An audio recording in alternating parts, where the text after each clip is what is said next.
মুসলিম সম্প্রদায়ের মধ্যে অপরাধ প্রবণতা এত বেশি, সেটা সম্বন্ধে কোনো একটা সমীক্ষা করা উচিত। দুর্নীতিমুক্ত পশ্চিমবঙ্গ দেখা কি এত সহজ হচ্ছে? পশ্চিমবঙ্গে এখন যে ডাকাত দল শাসন করছে, সেই ডাকাত দলের মধ্যে বকরা নিয়ে ঝগড়া হয়েছে। এরকম একটা কেমিক্যাল আছে, তার রাশিয়া থেকে এনেছি কিনে জানি, কিন্তু নার্ভ এজেন্ট বলে একটা কেমিক্যাল আছে। ঘটনায় গলসি থেকে একজনকে গ্রেফতার করা হয়েছে, তার নাম মোহাম্মদ ইকবাল। এবং বাংলায় রোজ শুট আউট হচ্ছে। মোহাম্মদ ইকবাল কবির নাম, যে কবি পাকিস্তানের পরিকল্পনা করেছিলেন। এর মধ্যে আমি জানি না ঈশ্বরের কোনো হাত আছে। হ্যাঁ, সে সংখ্যালঘু তো বটেই। রাহুল গান্ধী যেটা প্রচার করে বেড়াচ্ছে যে জাতির ভিত্তিতে লোক গণনা হওয়া উচিত, সেরকম কি কারণে এই সংখ্যালঘু সম্প্রদায়ের মধ্যে, মুসলিম সম্প্রদায়ের মধ্যে অপরাধ প্রবণতা এত বেশি, সেটা সম্বন্ধেও কোনো একটা সমীক্ষা করা উচিত। আমরা তো দেখতে পাচ্ছি যে এই যে ট্যাব কেলেঙ্কারি, যেটার দেখা গেছে, যেটার এপিসেন্টার বা কেন্দ্র দেখা গেছে চোপড়াতে, উত্তর দিনাজপুর চোপড়াতে। এটি একটি সংখ্যালঘু অধ্যুষিত অঞ্চল, এবং তাতে যে সমস্ত লোকের নাম খবরের কাগজে প্রকাশ পেয়েছে তারা সবাই ওই সম্প্রদায়। কেন এই সম্প্রদায়ের লোক এতে এরকম ভাবে এই প্রবণতা দেখা যাচ্ছে তাদের মধ্যে, এটা কিভাবে বন্ধ করা যায়? আমরা তো চাই না সংখ্যালঘু সম্প্রদায়ের মানুষ অপরাধের লাইনে যাক। কিভাবে হচ্ছে, কেন হচ্ছে, এবং কিভাবে এটাকে রোধ করা যায়, সে সম্বন্ধে একটু কেউ চিন্তা ভাবনা করলে ভালো হয়।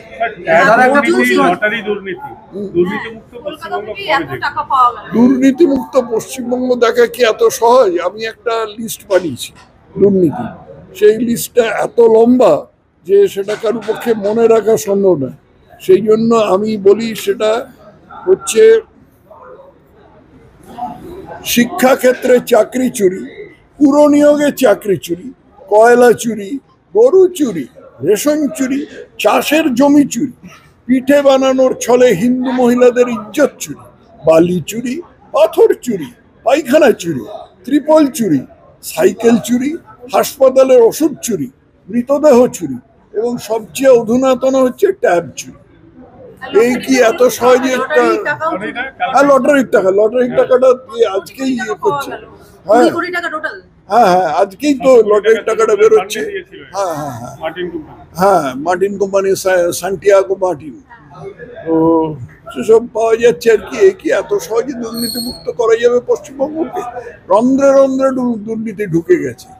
খুব প্রচন্ড একটা এফর্ট দরকার, একটা প্রচেষ্টা দরকার। সেটাতে দেখা যাক যদি করা যায়, কিন্তু তার জন্য প্রথম একটা রাজনৈতিক পরিবর্তন দরকার। কারণ যাদের ছত্রছায়ায় এই দুর্নীতি হচ্ছে, তারা থাকলে তো কোনোদিনই দুর্নীতি ঘুচবে না। হ্যাঁ, এখন ব্যাপার হচ্ছে যে একটা জিনিস বুঝতে হবে, যে অনেক দুর্ধর্ষ ডাকাত দল থাকে, সেই সব ডাকাত দলকে পুলিশ ধরে কি করে? কারণ সেই ডাকাত দলের শেষ পর্যন্ত যে ডাকাতি লব্ধ টাকাটা, সেটার বখরা নিয়ে ঝগড়া হয়, এবং ঝগড়া হবার ফলে একদল আরেক দলের বিরুদ্ধে চলে যায়, এবং তারপরে সেই একদল পুলিশের কাছে চলে যায়, গিয়ে ধরিয়ে দেয়। মানে যেখানে এইরকম ঘটনা ঘটে, সেখানে ডাকাত দলের একদল আরেক দলকে ধরতে পারলে সে সাংঘাতিক শাস্তি দেয়। তা সত্ত্বেও এই প্রক্রিয়াতেই পুলিশ ডাকাত দলকে ধরে। এই একই জিনিস হচ্ছে পশ্চিমবঙ্গে এখন যে ডাকাত দল শাসন করছে, সেই ডাকাত দলের মধ্যে বকরা নিয়ে ঝগড়া হয়েছে। তারা চুরি চামারি করেছে, করে যার টাকা পেয়েছে সেই টাকাটা যথাযথ ভাগ হচ্ছে না, বা একদল অন্তত মনে করছে যথাযথ ভাগ হচ্ছে না। সেই জন্য তারা তো একজন আরেকজনকে গুলি করবেই, আশ্চর্যের কিছু নেই।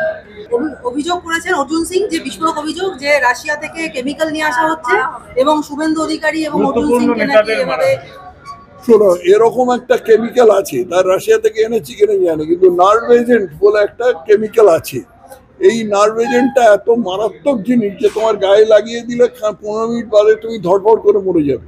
কিম জং উন, উত্তর কোরিয়ার প্রেসিডেন্ট, তিনি তার বইমাত্র ভাইকে এই জিনিসটা এইটাকে প্রয়োগ করে তাকে মেরে ফেলেছেন কুয়ালালামপুর এয়ারপোর্টে। একটু গুগল ঘেটে দেখলেই বুঝতে পারা যাবে। অতএব এটা আছে, এটা এনেছে কিনা আমি তা বলতে পারবো। আপনি বলতে চাইছেন it's a sign of biological warfare? হ্যাঁ হ্যাঁ, বায়োলজিক্যাল তো বটেই। তার শেষ প্রশ্ন সেটা হচ্ছে, প্রধান শিক্ষক শিক্ষিকা সমিতির যিনি প্রধান রয়েছেন রাজ্য সম্পাদক, তিনি বলছেন যে 1 বছর আগে আমি ট্যাব কেলেঙ্কারি আমি বিকাশ ভবনে জানিয়েছিলাম, কোনো ব্যবস্থা নেই। কি উনি কি আশা করেছিলেন ব্যবস্থা নেবেন? যদি শিশু সুলভ আশা করা এটা মোটেই ঠিক নয়। যে উনি দুর্নীতি সম্বন্ধে নালিশ করবেন আর এই বর্তমান সরকার সে সম্বন্ধে ব্যবস্থা নেবে, এটা আশা করা একেবারেই শিশু সুলভ। দক্ষিণ কলকাতা ধর্মতলা এই সমস্ত নাকি ওয়াকফ সম্পত্তি দাবি করছেন তৃণমূল সরকারের মন্ত্রী সিদ্দিকুল্লাহ। যে আমি যেখানে থাকি, যে আমার যেখানে ফ্ল্যাট, সেটাও ওয়াকফ সম্পত্তি। তো সিদ্দিকুল্লাহ বললো আর ওয়াকফ সম্পত্তি হয়ে গেল এমন তো নয়। সিদ্দিকুল্লাহ বললে তার কিছু মুসল্লি আছে, তো হুজুর বললে কিছু মুসল্লি আছে, তারা বইয়ে বহুত খুব বলে মাথা নাড়বে, এ কোনো হিসেবের মধ্যেই আসে না। সিদ্দিকুল্লাহ এখানে কে? পশ্চিমবঙ্গে সিদ্দিকুল্লাহ হচ্ছে মমতার সমর্থন পুষ্ট, মমতার সমাদর পুষ্ট একটা মুসলমান নেতা। মমতা না দেখলে পরে সিদ্দিকুল্লাহ নেই, সিদ্দিকুল্লাহকে কে পৌঁছে?